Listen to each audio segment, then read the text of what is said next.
ये हम लोग का प्रूव हो चुका है। इसी तरह का एक और क्वेश्चन सर्कल पर पूछा जाता है आपके एग्जाम में, उसको कंप्लीट कर ही लेते हैं। तो ध्यानपूर्वक मैं क्वेश्चन को पहले उतार लेता हूँ, उसके बाद आगे का डिस्कस करना है, ठीक है। चलो हम लोग क्वेश्चन तो लिख लिए, लेकिन क्वेश्चन बनाने से पहले भाई क्वेश्चन बैंक देखना तो बनता है। पहले क्वेश्चन बैंक निकाला जाए और देखा जाए कहाँ पर ये क्वेश्चन पूछा गया है, क्या दर्शन कर ले, उसके बाद बनाने का अलग ही मजा होगा। क्वेश्चन बैंक लो, क्वेश्चन लिए और क्वेश्चन हाजिर हो गया, या देखो है ना, find the equation of a circle having Z1 and Z2 as the extremities of the diameter. मतलब जो डायमीटर है उसके एक्सट्रीमिटीज पर जो है Z1 और Z2 पॉइंट है, तो हमको उस सर्कल का इक्वेशन निकालना है। कितना आसान सा क्वेश्चन है। चलो पहले क्वेश्चन को समझेंगे, क्वेश्चन में दिया हुआ क्या है, फिर हम लोग प्रूव करेंगे। वैसे तो आपको समझ में आ गया होगा भाई कि इस क्वेश्चन में आखिर क्या दिया हुआ है। इस क्वेश्चन में कहा जा रहा है कि हमारे पास कोई सर्कल है, ये छोटा मोटा हमारे पास एक सर्कल है छोटे, एंड इस सर्कल का जो डायमीटर है, जो हमारा व्यास है, इस व्यास के छोर पर दो कॉम्प्लेक्स नंबर है Z1 और Z2। ये कॉम्प्लेक्स नंबर जिस पॉइंट पर है उसको हम लोग A मान लेते हैं, इसको हम लोग B मान लेते हैं। A पॉइंट पर Z1 complex number, B point पर Z2 कॉम्प्लेक्स नंबर। तब जाकर के हमको प्रूफ करना है कि ये जो सर्कल है, इस सर्कल का इक्वेशन क्या होगा, वो इक्वेशन हमको निकालना है और यही हमको प्रूफ करना या दिखाना है, ठीक है। हम लोग क्या करेंगे, एक आर्बिट्रेरी पॉइंट ले लेंगे, क्योंकि हमको इक्वेशन निकालना है तो कोई आर्बिट्रेरी पॉइंट लेना है। तो यहाँ पर हम लोग कहीं पर एक आर्बिट्रेरी पॉइंट ले लिए P, जिसका कॉम्प्लेक्स नंबर Z है। इसको मिलाओ और इसको मिलाओ, ठीक है।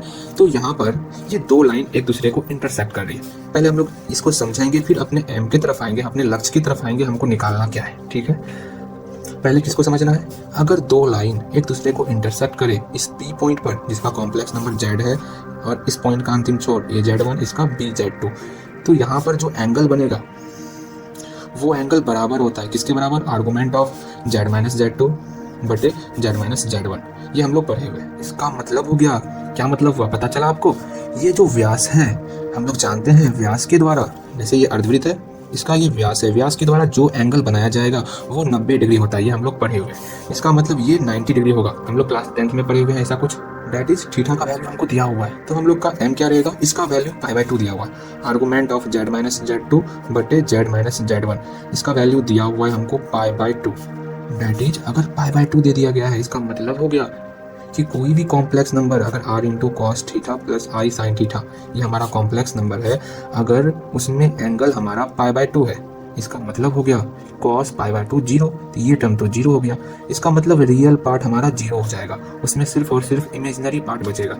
इसका मतलब ये जो कॉम्प्लेक्स नंबर है, इसका एंगल आर्गुमेंट जो है वो π/2 निकल रहा है। इसका मतलब इस कॉम्प्लेक्स नंबर का रियल पार्ट जीरो होगा। तो रियल पार्ट ऑफ हम लोग का ये m है, ये हटाओ, हम लोग का m क्या है, हम लोग को निकालना है real part of Z minus Z2 बटे Z माइनस Z1। इसका वैल्यू जीरो हो जाएगा अगर इसका एंगल π/2 होगा। तो अगर ये जीरो हो गया तो यहाँ पर सिंपल सा हम लोग पढ़े हुए हैं, अगर कोई कॉम्प्लेक्स नंबर है उसमें उसका कंजुगेट जोड़ेंगे तो इसका मतलब वो बराबर होता है 2 इंटू एक्स के। इसी x को हम लोग कहते हैं रियल पार्ट ऑफ Z, और यहाँ से रियल पार्ट ऑफ Z को अकेला कर लेना है। तो रियल पार्ट ऑफ Z बराबर हो गया 1/2 into Z plus conjugate Z। बस इसको सॉल्व करोगे आपका आंसर आ जाएगा।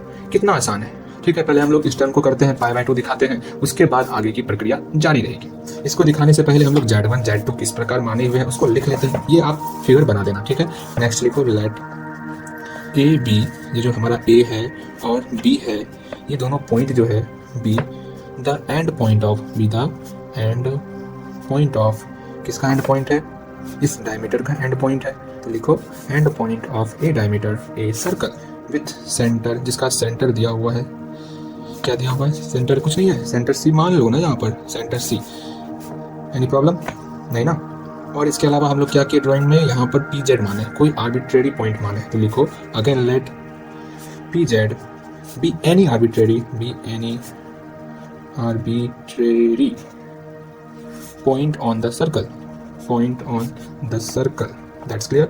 अब हम लोग जान रहे हैं, क्लास 10th में पढ़े हुए हैं कि डायमीटर के कारण जो एंगल क्रिएट होता है सर्कल में वो परपेंडिकुलर होता है, वो 90 डिग्री होता है। तो यहाँ लिख लेते हैं, क्योंकि हम लोग जानते हैं angle in the semi circle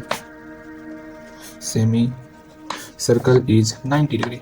That's clear. Therefore, angle of APB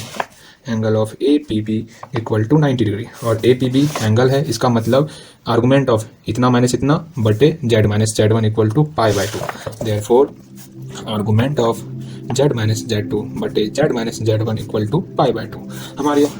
हमारा ये पहला टर्म कंप्लीट हो गया, दैट्स क्लियर। अब हम लोग नेक्स्ट इस पर आएंगे, जो कि एंगल निकल गया है। यहाँ पर आप दिखा दो, जब एंगल π/2 हो, हम लोग जानते हैं r = r cos theta plus i sin theta में अगर थीटा का वैल्यू π/2 होगा, इसका मतलब रियल पार्ट ऑफ जो z होगा वो क्या होगा, 0 होगा। रियल पार्ट ये 0 हो गया ना, तो रियल पार्ट ऑफ z 0 होगा, क्योंकि यहाँ पर z की जगह पर ये कॉम्प्लेक्स नंबर है। इसका मतलब हो गया देयरफॉर, यहाँ पर एक लाइन लिख दो आप, ये जो कॉम्प्लेक्स नंबर है z - z2 बटे z - z1 is a purely imaginary number, क्योंकि ये प्योरली इमेजिनरी नंबर है। इसका मतलब हो गया therefore real part of z - z1 बटे z - z2 बटे z - z1 equal to 0। That's clear. अब सिंपल सा वो फॉर्मूला पुट करेंगे, जब दो कॉम्प्लेक्स नंबर z और कंजुगेट z जोड़ेंगे तो वो बराबर होता है 2 into real part of z, 2 into real part of z। इसका मतलब रियल पार्ट ऑफ z को अकेला कर ले तो z प्लस कंजुगेट z बटे 2 हो जाएगा। इसको और इसके कंजुगेट को जोड़ के 1/2 से मल्टीप्लाई कर देना है, तो 1/2 से पहले मल्टीप्लाई कर दिए इतना, प्लस इसका कंजुगेट z प्लस z2 बटे z प्लस z1, और इसी का कंजुगेट क्या होगा पता है ना आपको। छोटे ध्यान दो, इधर उधर ध्यान मत भटकाओ, ठीक है। यहाँ प्लस लिख लियो आप और यहाँ माइनस है, कुछ भी करोगे, हाँ ध्यान दो ध्यान। चल, इसका होल कंजुगेट हो गया इक्वल टू 0। अब ध्यान दो, ये 1/2 उधर चले गया, 0 हो गया, बराबर किस पर गया, तो रहने दो उसको, छोड़ दो। यहाँ क्या बचा, z - z2 बटे z - z1 एंड प्लस सबका अलग अलग कंजुगेट हो गया, conjugate z minus conjugate z2 बटे conjugate z minus conjugate z1 हो गया। अब इस दोनों का एलसीएम ले लिया जाए, लो एलसीएम लोगे, ले ही लेते हैं। तो क्या हो गया, z minus z1 into conjugate z minus conjugate z1। अब इतना में इतना डिवाइड हुआ, इसका मल्टीप्लाई इसके साथ z minus z2 into conjugate z minus conjugate z1 plus इससे डिवाइड किया इतना मल्टीप्लाई इतना z minus z1 into conjugate z minus conjugate z2। That's clear. ये टर्म आपका 0 से मल्टीप्लाई होकर 0 हो गया। अब ऊपर वाले टर्म को हम लोग मल्टीप्लाई करेंगे, z into conjugate z into conjugate z, फिर plus minus minus z into conjugate z1 minus plus minus z2 into conjugate z minus minus plus z2 into conjugate z1 and यहाँ पर फिर से plus z into conjugate z plus minus minus z into conjugate z2 minus plus minus z1 into conjugate z, फिर minus minus plus z1 into conjugate z2। That's clear equal to 0। अब हम लोग conjugate वालों के एक साथ रखेंगे, conjugate z किसमें है, इसमें है, ये तो कट गया ना, हटा इसको। कंजुगेट z इसमें है और इसमें नहीं है, इसमें भी कंजुगेट z है, कंजुगेट z इसमें भी है, 3 में है ना। तो हम लोग इसको अरेंज कर लेते हैं, z इंटू कंजुगेट z, फिर क्या है यहाँ पर minus z2 into conjugate z, फिर यहाँ पर minus z1 into conjugate z, फिर नेक्स्ट हम लोग z वाले टर्म को खोजेंगे। ये है z वाला टर्म, और कोई z वाला टर्म नहीं है, तो minus z into conjugate z2 and again जो बच गया कांस्टेंट उसको रहने दो यहाँ पर z2 into conjugate z1 and plus z1 into conjugate z2 equal to 0।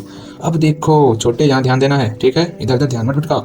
z into conjugate z, अब यहाँ माइनस, इससे कंजुगेट z हम लोग कॉमन ले लेते हैं, तो क्या हो जाएगा z1 plus z2 and again जो जैसे वैसे रहने देंगे, इसमें कोई छेड़खानी नहीं करना, बस यही इसका सॉल्यूशन, दैट इज इक्वेशन है किसका, इक्वेशन ऑफ सर्कल का, यही इक्वेशन ऑफ सर्कल का इक्वेशन है। वरना आप यहाँ पर भी छोड़ सकते हो, इसको 0 कर देना, इतना इक्वल टू 0, ये इक्वेशन हो जाएगा। That's clear.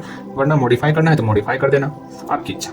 एक और क्वेश्चन है, लेकिन अभी स्पेस पूरा खत्म हो चुका है, पहले वीडियो को ट्रांसफर करने दो, उसके बाद हम लोग फिर से स्टार्ट करेंगे, ठीक।